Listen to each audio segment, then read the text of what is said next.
네, 평안하신지요? 네.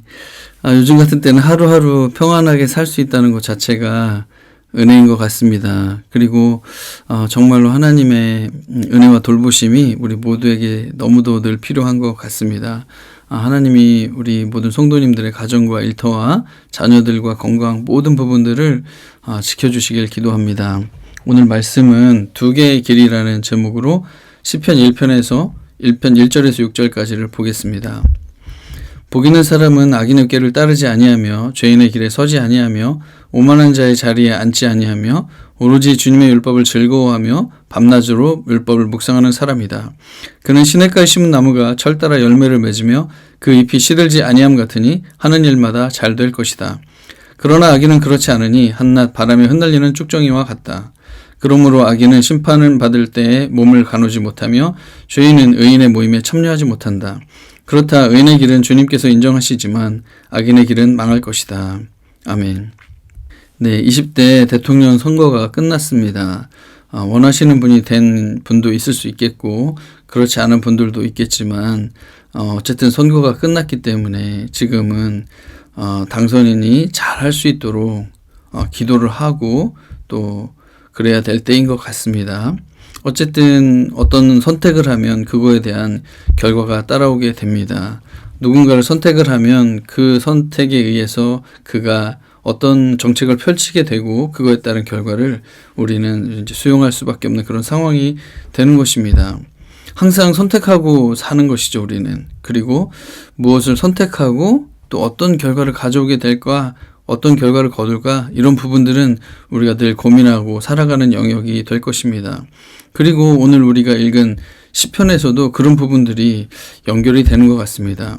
우리는 오늘 시편을 시작하면서 1장, 2장을 중심으로 말씀을 볼 텐데 1장, 2장은 시편 전체라고 하는 어떤 큰 집을 세운다고 하면 가장 기초에 해당되는 부분이고 서론에 해당되는 부분이라서 이 시편 전체가 어떤 방식으로 흘러갈 건가를 약간 가늠하게 해줍니다. 그래서 한번 살펴보면 시편은 크게 5권으로 되어 있습니다. 41편까지, 72편까지 이렇게 5권으로 나눠져 있고 그 1권 안에는 시작하는 부분 1, 2장이 들어있고 오른쪽 끝으로 가보면 5권 안에는 사실은 마무리되는 뒤에 5장이 들어져 있습니다. 이 마무리되는 5장은 모든 장이 146편서부터 50편까지는 모두가 할렐루야로 시작하고 할렐루야로 끝을 냅니다. 그리고 시작하는 1편, 2편에는 복 있는 사람을 이야기하면서 율법과 메시아 아들의 통치를 이야기하면서 이 시편 전체가 이 율법과 연결되어져 있고 메시아와 연결되어져 있음을 또 보여주게 됩니다. 그리고 이게 5권으로 나누어진 것은 이 모세오경, 창세기, 출애굽기, 레위기, 민수기, 신명기, 토라라고 할 수 있는 이 하나님이 주신 말씀, 그리고 그것에 우리는 어떻게든 반응하면서 살아가야 되는 것인데 이 시편은 이 앞에 신명기까지 주신 그 하나님의 말씀을 우리가 어떤 방식으로 반응하고 지키면서 살아가야 될지에 대한 그런 이야기를 우리들에게 강조해 줍니다. 그래서 하나님의 율법, 가르침에 대한 우리의 응답이라고 할 수가 있겠죠. 그래서 어떻게 응답하면서 살아갈 것인가를 생각해 보게 하는 책이라고 볼 수 있습니다. 이 시편이 잘 정리되고 하나의 책으로 이렇게 구성된 그 시기를 대충 살펴보면 우리가 그 전에 성경을 읽었었던 것처럼 에스라, 느헤미야 시대 포로기를 거치고 난 이후에 그 당시 다시 율법의 말씀을 잘 지켜야 된다는 생각, 그리고 우리를 구원해 줄 메시아가 올 것이라고 하는 그런 생각, 그래서 율법에 대한 생각과 메시아에 대한 생각이 굉장히 팽배했던 시대에 이 시편이라는 책을 통해서 어떻게 그 말씀을 반응하면서 메시아를 기다리면서 그렇게 나갈 것인가를 생각하게 해주는 책이라고 할 수가 있겠습니다.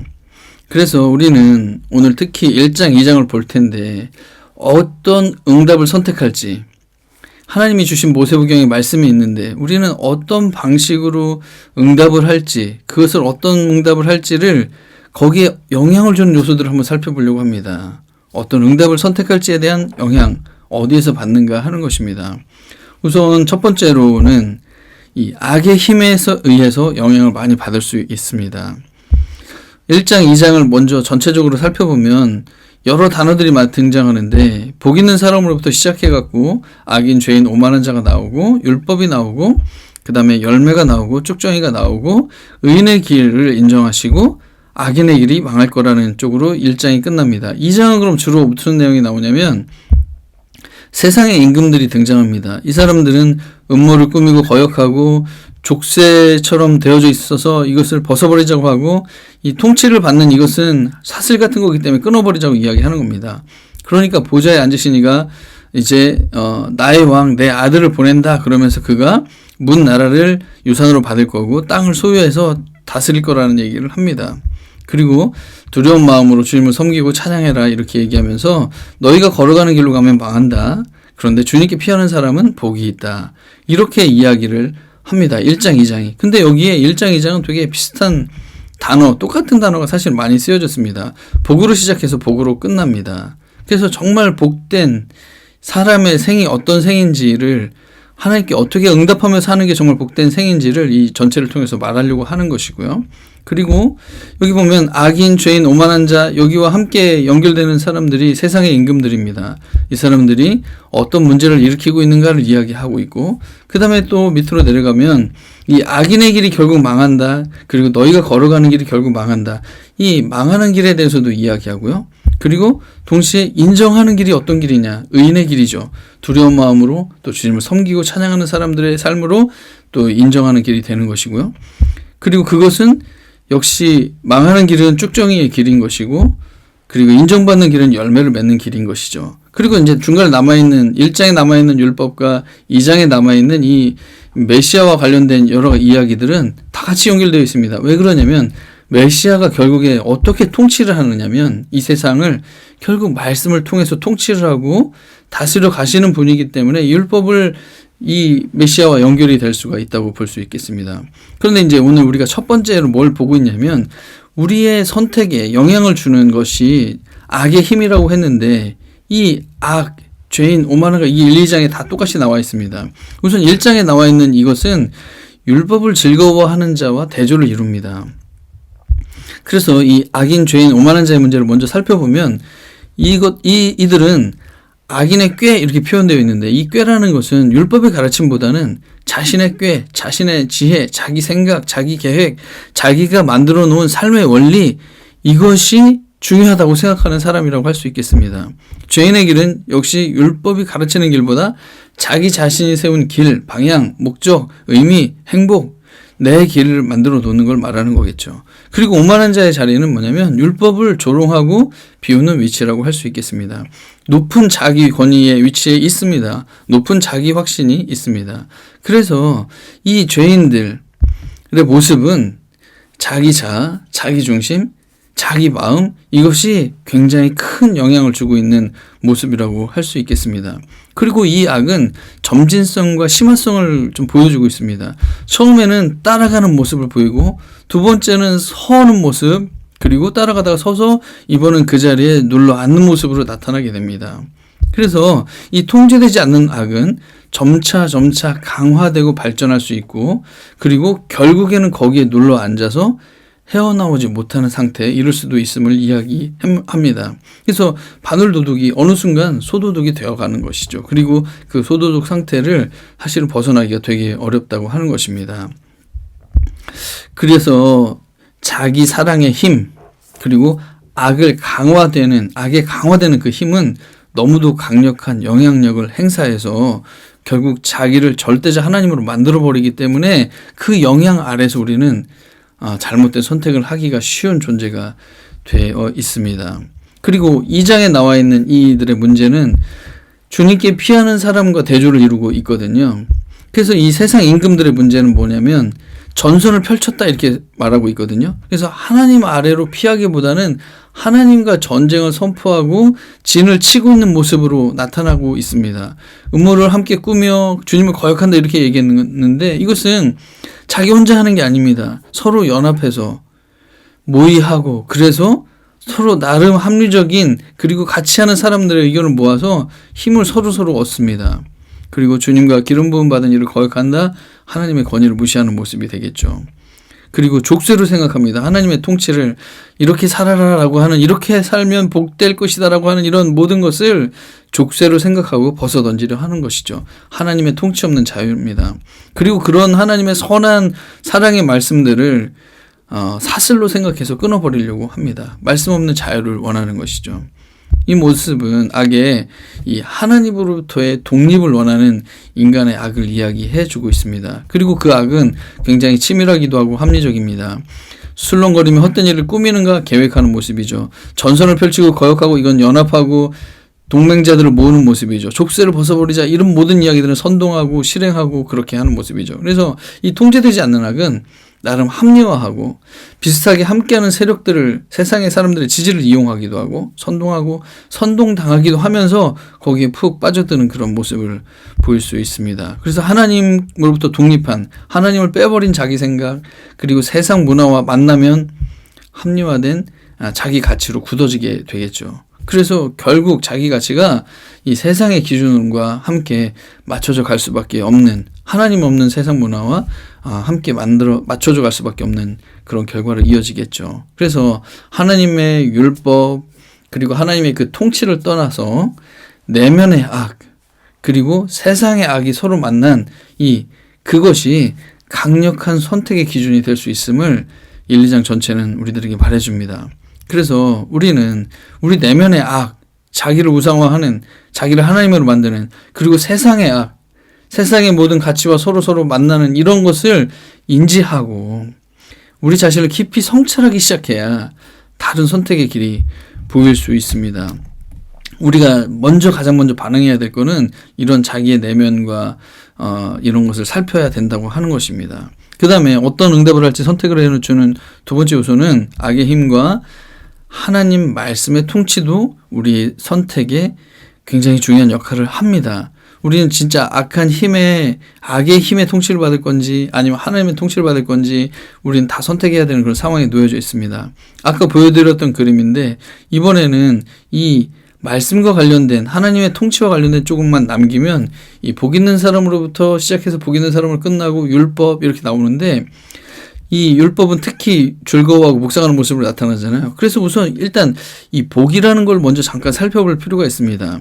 복이라는 것은 두 단어로 쓰여졌습니다. 보통은 바라크라는 뜻이 있는 것이 있는데, 이거는 하나님과의 언약적 관계에서 인간의 선행에 관계없이 창조주 하나님이 그의 큰 긍휼과 자비로 내려주시는 복이에요. 그리고 아슈레이라는 단어가 있는데, 이것은 하나님과의 인격적 교제 안에서 그분의 말씀에 순종하는 자에게 대한 보상으로 내리는 복이에요. 그래서 앞에 바라크는 굉장히 무조건적이고 조건이 없습니다. 그러나 아슈레이는 말씀에 순종하는 자에게 주는 복인데, 여러분 1장, 2장에 나와 있는 이 복이 어떤 단어로 쓰여져 있냐면 아슈레이라는 단어로 쓰여졌다고 하는 것입니다. 그래서 여기서 말하고 있는 복은 뭐냐면 하나님의 율법의 말씀에 순종이 결국 통치받는다는 거거든요. 그 말씀의 순종함을 통해서 사는 것이 이 복된 삶과 연결되어 있음을 그렇게 이야기해 줍니다. 그래서 우리는 언제 복을 받을 수 있냐? 우리는 언제 행복하냐? 사실은 율법의 말씀에 통치받으면서 살아가는 존재가 될 때 사실은 인간은 정말 복되고 행복한 것인데, 우리는 어떤 모습을 가지고 있냐면 하나님의 통치 밖에서 행복을 추구하는 그런 존재라는 것이죠. 너무도 안타깝게도. 인간 자체가, 여러분 어떤 물건이 만들어지면 그 물건을 만드는 존재의 어떤 사용 설명서가 있잖아요. 인간도 인간을 창조하신 하나님의 사용 설명서를 보면 사람이 언제 행복하냐고 아예 만들어 놓으셨는데, 그 언제 행복할까요? 하나님과의 온전한 관계에 있을 때 인간은 행복할 수밖에 없는 거거든요.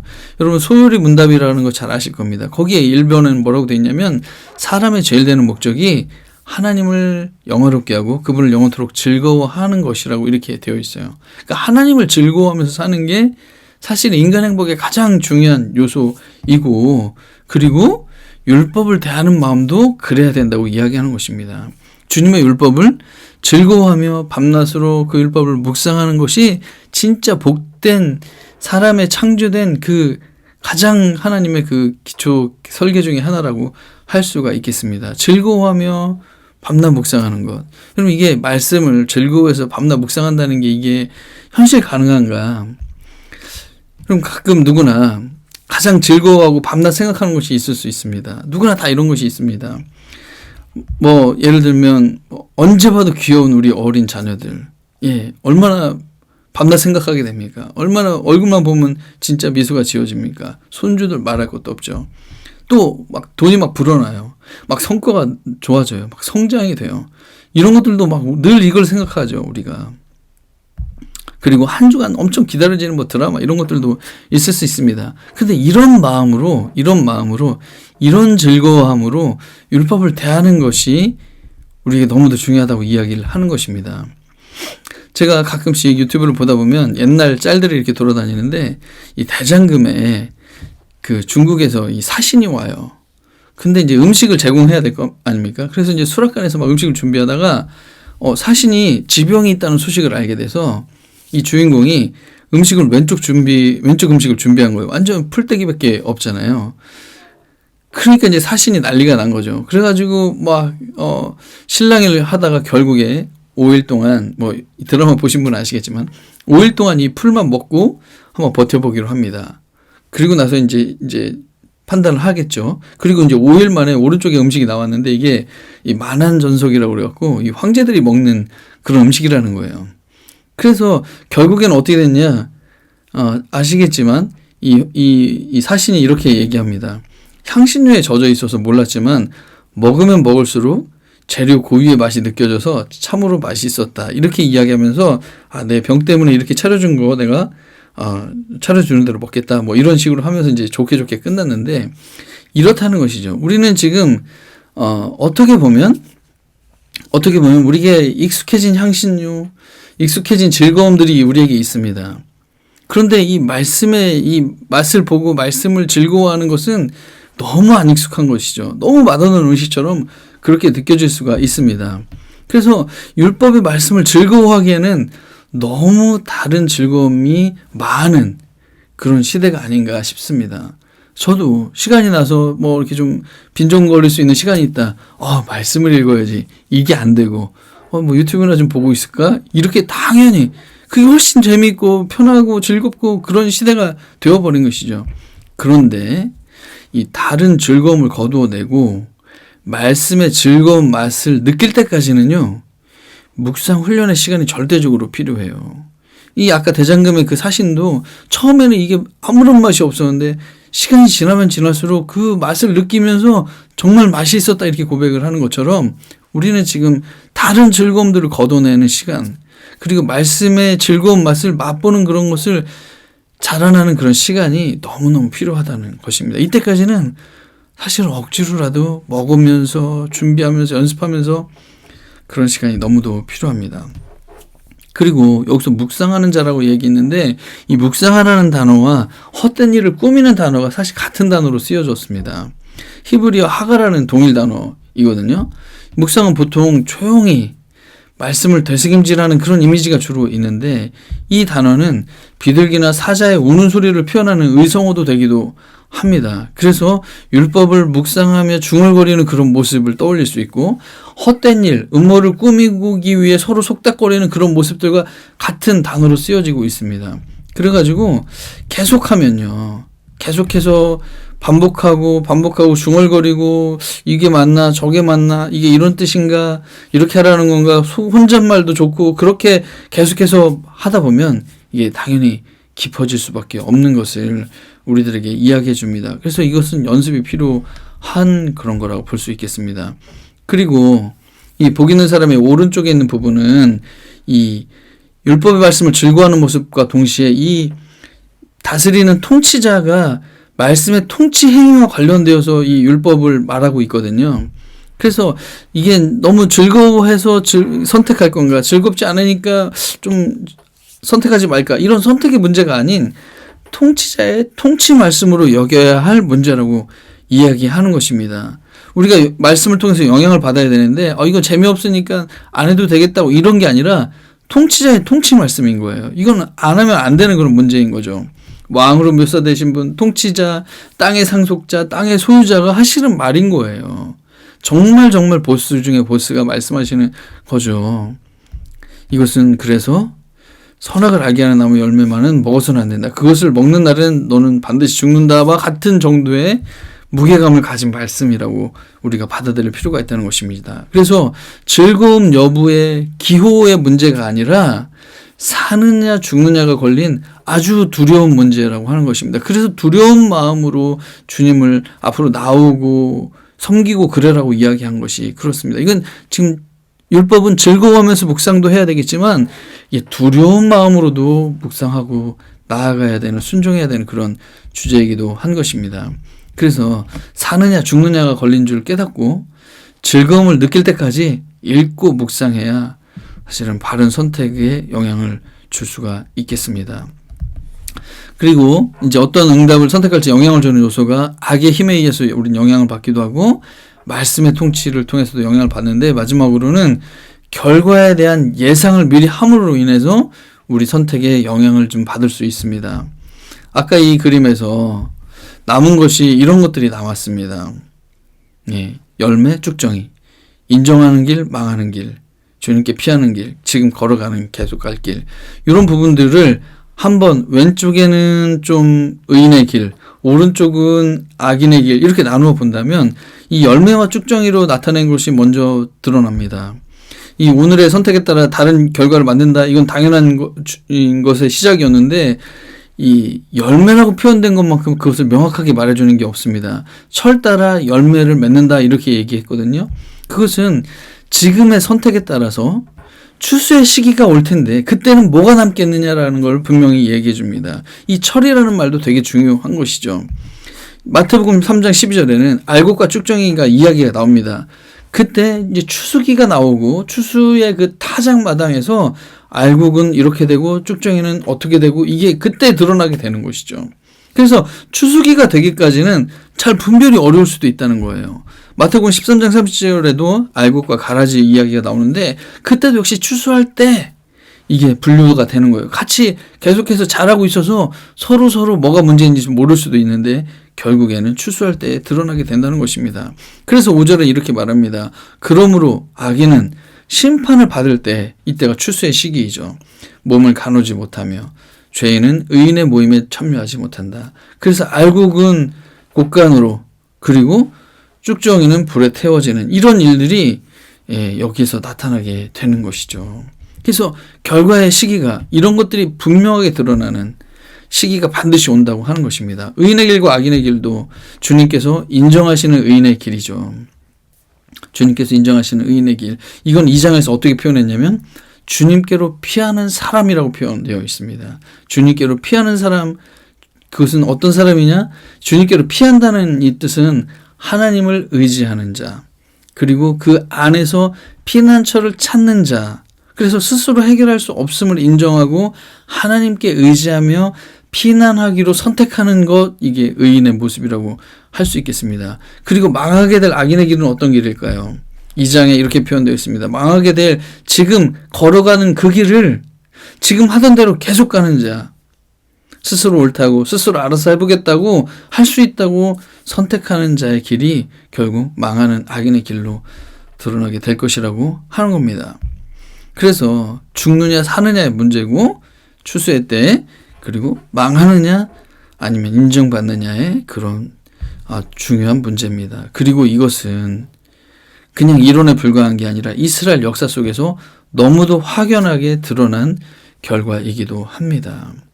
이미 이 말씀은 증명이 되었다 이 말이죠. 반드시 추수의 때에 판단의 모든 문제가 드러나게 되는 그런 순간들이 온다는 것이죠. 그래서 이미 증명된 결과 앞에서 우리는 아무리 그런 일이 있을 수 없다고 부정해도 막을 수가 없습니다. 손으로 하늘을 못 가리는 것이죠. 그래서 두렵고 떨림으로 지금 다시 옳은 선택을 할 수 있는 그런 모습으로 갈 수가 있겠죠. 그래서 우리는 이게 오늘의 선택이, 오늘 하루의 삶이 하나님의 나중된 어떤 평가와 이 모든 것에 너무도 연결되어 있음을 인식하게 돼야 되겠죠. 정리하면 그렇습니다. 어떤 응답을 선택할지 어떤 영향을 받는가, 악의 힘에 영향을 받을 수 있습니다. 우리는 이 내면에 그리고 외면에, 그리고 하나님의 말씀의 통치를 받을 수 있습니다. 즐거워할 필요가 있습니다. 그리고 두려워할 필요도 있습니다. 결과에 대해서 예상해야 됩니다. 반드시 드러나는 날이 있습니다. 알곡이 될 수도 있고 알곡인 줄 알았더니 아무것도 없는 그런 빈털터리일 수도 있습니다.